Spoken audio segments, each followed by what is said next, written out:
Құрметті көрермен, бұл сәрсенбінің сәтінде жобасының кезекті шығарылымы Қарағанды медицина университетінің бірінші курс студенті Аюханова Альбина бізге қонаққа келіп отыр.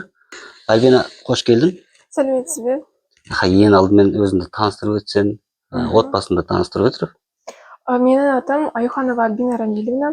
Мен 17-демін. Мен Ұлытау облысынан Жаңаарқа ауданынан Қарағандыға келдім. Менің анам дүкеннің администраторы болып жұмыс істейді. Ағам және әкем тепловоз машинисті болып жұмыс істейді. Мен Қарағандыда жалғыз тұрамын. Ата-аналарым Жаңаарқада тұрады. Және мен 2024 жылы мектепті бітірдім. Мен алтын белгі иегерімін. Және мен оқу бойынша көп жетістіктерім бар. Мен ұлтым татар, менің әкем татар, және менің анам неміс. Бала кезінде сол қазақ мектебінде оқыдың ба? Жоқ, мен орыс мектепті бітірдім, және қазір мен орыстықта оқимын. Жаңаарқада орыс мектебінде оқыдың? Иә, Жаңаарқада орыс мектебі бар. Қазақ тілін?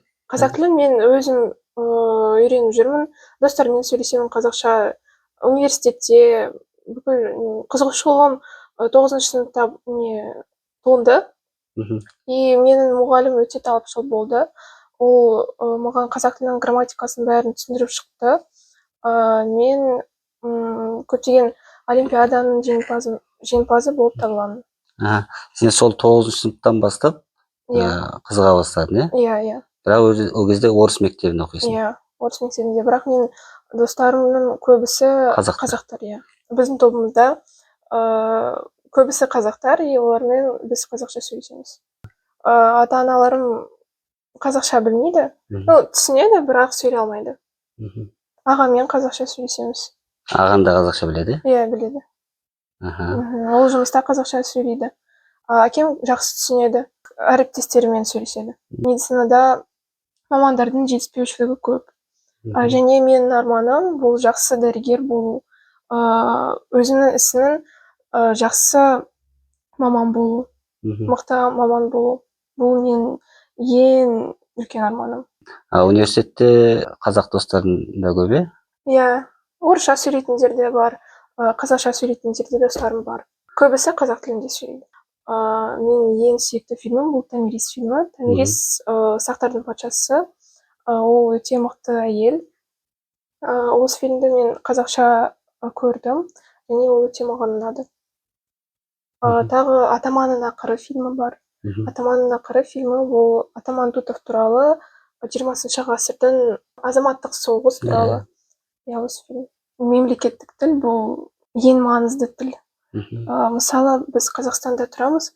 Қазақстанда ең басты тіл бұл қазақ тілі. Қазақстанда қазақ тілін білмей өмір сүруге өте қиын. Мектепте қатыстым, және мен осы бірінші семестрде қазақ тілінен онлайн олимпиададан бірінші орын алдым. Менің жетекшім Жанарбекова Лизат Өміржанова болды. Бірінші орын алдым, иә. Мен хоббим сурет салу, және мен макияж күшті жасаймын. Сурет салу бұл менің хоббим, өйткені бізде гистология бар. Гистологияда біз альбомға микроскоптық препараттарды суретке саламыз. И бұл маған өте ұнайды. Бірақ қазір бос уақытым аз өте. И мен соңғы уақытта мен хоббим өте аз. Мен басқа елдерде болдым. Мен Татарстанда болдым, Ресейде болдым, Сочида болдым осы жылы. И Қазақстанда Қарағанды қаласы, Астана, Алматы болдым. Жезқазғанда болдым. Қостанайда болдым. Жезқазғанға мен олимпиадаларға бардым. Өйткені ол облыстың орталығы, біздің облыстың орталығы. И бүкіл олимпиадалар олар Жезқазғанда өтетін. Татарстанда болдым. Татарстанда достарым көп.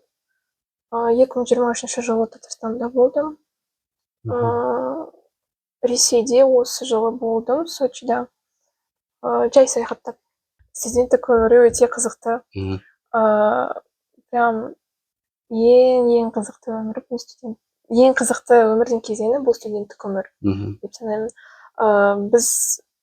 Біздің сабағымыз негізі 8-де басталады. Таңғы 6-да тұрамыз, асықпай жиналамыз. Міндетті түрде таңғы ас ішеміз. Сосын сабаққа барамыз. Сабаққа мен жаяу барамын. Өйткені мен универдің қасында тұрамын. Сабақ 2:30-да 3:30-де бітеді. Сосын мен үйге барамын. Үйге келіп, түскі ас ішемін. Сосын көп шаршағандықтан мен 1-2 сағат ұйықтап аламын. Сосын келесі күннің сабағына дайындаламыз. Немесе үй шаруаларыммен айналысамын. Сосын артық уақыт бар болса, мен достармен орталық паркқа барамыз, және киноға баратын шығармыз. Солай. Жалпы енді бізде өзге ұлттар көп қой, көп ұлтты мемлекетпіз. Бірақ соның ішінде жаңағы көбісі әлі де мемлекеттік тілді меңгермей жүргендер көп та. Тілді меңгеру үшін, оларға қызығушылық тудыру үшін не істеу керек деп ойлайсың? Патриотизм дамыту керек. Менде патриотизм бар. Мен Қазақстанды өте қатты жақсы көремін. Сол үшін менің қазақ тіліне қызығушылығым бар. Қызығушылық болмаса, үйрене алмайды адам. Мемлекеттік тілді меңгерген өзге ұлт өкілдері, мысалы, қазақ тілінде сөйлеу бізге қызық, таңсық болатын ше. Таңғалып, мынау қазақша сөйлейді деген деген сияқты. Бірақ қазіргі тілмен айтқанда енді қазақ тілі трендке айналып келе жатыр ғой. Таңғалатын нәрсе емес. Сондықтан сол бір мысалдың бірі сен деп ойлаймын, Альбина. Осы тілді меңгеріп, тілдің дамуына, тілді насихаттауға, қазақ тілінің жаңағы брендке айналуына үлес қосып жүргеніне саған рахмет.